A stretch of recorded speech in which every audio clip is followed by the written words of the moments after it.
16 रोज के रूसल पियवा कैसे मनाएब गे मैं। 16 रोज के रूसल पियवा कैसे मनाएब गे मैं।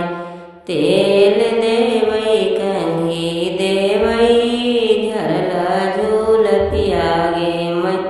फोटो लागल शीशा देवै देखला सूरतिया गे मैं। तेल देवै कंघी देवै झरला झूल पिया गे मैं। फोटो लागल शीशा देवै देखला सूरतिया गे मैं। साट देवै पैंट देवै जला कौलजिया गे मैं।